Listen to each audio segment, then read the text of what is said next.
ਅਸਲਾਮੁਅਲੈਕੁਮ ਦੋਸਤੋ, ਅੱਜ ਹੈਰ ਦੀ ਹੈ ਫਰਿੱਜ ਹੈਗੀ ਫੁੱਲ ਸਾਈਜ਼ ਇਨਵਰਟਰ ਹੈ। ਇਹਦੀ ਕੰਪਲੇਨ ਸੀ ਇਹਦੀ ਰਬੜ ਜਿਹੜੀ ਥੱਲੇ ਦਰਵਾਜ਼ੇ ਦੀ ਉਹ ਖਰਾਬ ਹੋ ਗਈ ਸੀ। ਆਏ ਵਾਂ ਚੈੱਕ ਕੀਤਾ ਵਾ ਤੇ ਹੁਣ ਇਹਨੂੰ ਸੈਟਿੰਗ ਕਰਨ ਲੱਗੇ ਆ। ਲਿਹਾਜ਼ਾ ਨਾਲ ਤੁਹਾਨੂੰ ਵੀ ਵਿਖਾ ਦਿੰਦੇ ਆ ਕਿਸ ਤਰ੍ਹਾਂ ਇਹਦੀ ਸੈਟਿੰਗ ਕੀਤੀ ਹੈ। ਪਹਿਲੇ ਵੀ ਰਬੜ ਜਿਹੜੀ ਹੈ ਨਵੀਂ ਲੱਗ ਚੁੱਕੀ ਸੀ ਤੇ ਉਸ ਦੇ ਬਾਵਜੂਦ ਵੀ ਦਰਵਾਜ਼ਾ ਸਹੀ ਬੰਦ ਨਹੀਂ ਸੀ ਹੋ ਰਿਹਾ। ਇਸ ਤਰ੍ਹਾਂ ਇਹਦੀ ਹੁਣ ਸੈਟਿੰਗ ਕਰ ਰਹੇ ਆ। ਇਹ ਤੁਹਾਡੇ ਸਾਹਮਣੇ ਇਹਦੀ ਦਰਵਾਜ਼ੇ ਦੇ ਵਿੱਚੋਂ ਕੂਲਿੰਗ ਸਾਰੀ ਜ਼ਾਇਆ ਹੁੰਦੀ ਸੀ ਤੇ ਉਹਦਾ ਨੁਕਸਾਨ ਇਹ ਸੀ ਇਨਵਰਟਰ ਫਰਿੱਜ ਬਹੁਤ ਜਲਦੀ ਕੂਲਿੰਗ ਕਰਕੇ ਤੇ ਟ੍ਰਿਪ ਹੋ ਜਾਂਦੀ ਹੁੰਦੀ ਆ, ਜਿਸ ਵਜ੍ਹਾ ਤੋਂ ਇਹਨੂੰ ਇਨਵਰਟਰ ਕਿਹਾ ਜਾਂਦਾ ਤੇ ਮਗਰ ਕਿੱਟ ਲੱਗੀ ਹੁੰਦੀ ਆ। ਇਹਦਾ ਕੰਪਰੈਸਰ ਜਿਹੜਾ ਨਾ ਬਹੁਤ ਥੋੜ੍ਹੀ ਘੱਟ ਚੱਲਦਾ ਵਾ ਤੇ ਕੂਲਿੰਗ ਜ਼ਿਆਦਾ ਕਰਦਾ ਵਾ।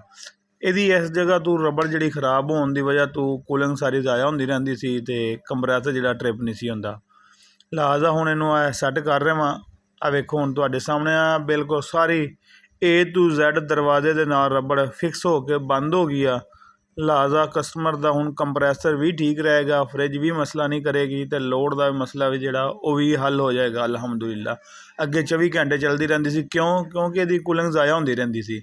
ਆ ਹੁਣ ਤੁਹਾਡੇ ਸਾਹਮਣੇ ਇਹਨੂੰ ਦੁਬਾਰਾ ਫਿੱਟ ਕਰ ਦਿੱਤਾ ਵਾ। ਫਿੱਟ ਕਰਕੇ ਆ ਦੂਸਰੀ ਤਰਫ ਤੋਂ ਤੁਹਾਨੂੰ ਵਿਖਾ ਰਹੇ, ਇੱਧਰੋਂ ਵੀ ਰਬੜ ਵੇਖੋ ਕਿਹੜੇ ਤਰੀਕੇ। ਇੱਧਰੋਂ ਅੱਗੇ ਦਰਵਾਜ਼ਾ ਹੀ ਨਹੀਂ ਸੀ ਮਿਲਦਾ ਹੁੰਦਾ, ਦਰਵਾਜ਼ੇ ਦਾ ਕਾਫੀ ਚੀਜ਼ ਜਗ੍ਹਾ ਜਿਹੜੀ ਹੈ ਨਾ ਉਹ ਵੱਖਰਾ ਰਹਿ ਜਾਂਦਾ ਸੀ। ਵੀਡੀਓ ਬਣਾਉਣ ਦਾ ਮਕਸਦ ਇਹ ਹੁੰਦਾ ਕਿ ਲੋਕਾਂ ਤੁਹਾਡੇ ਤੀਕਰ ਇਸ ਚੀਜ਼ ਦੀ ਅਵੇਅਰਨੈਸ ਪਹੁੰਚੇ ਤਾਂ ਕਿ ਇਹ ਕੰਮ ਜਿਹੜਾ ਨੈਕਸਟ ਟਾਈਮ ਕਿਸੇ ਹੋਰੀ ਨਾਲ ਵੀ ਹੋਵੇ ਤੇ ਇਹਨੂੰ ਥੋੜ੍ਹਾ ਜਿਹਾ ਕੰਮ ਨਹੀਂ ਸਮਝਣਾ। ਇਹਦੀ ਵਜ੍ਹਾ ਤੋਂ ਇੱਕ ਤਾਂ ਕੰਪਰੈਸਰ 24 ਘੰਟੇ ਚੱਲਦਾ ਰਹਿੰਦਾ ਵਾ, ਦੂਸਰੇ ਨੰਬਰ 'ਤੇ ਕੂਲਿੰਗ ਜ਼ਾਇਆ ਹੁੰਦੀ ਰਹਿੰਦੀ ਹੈ।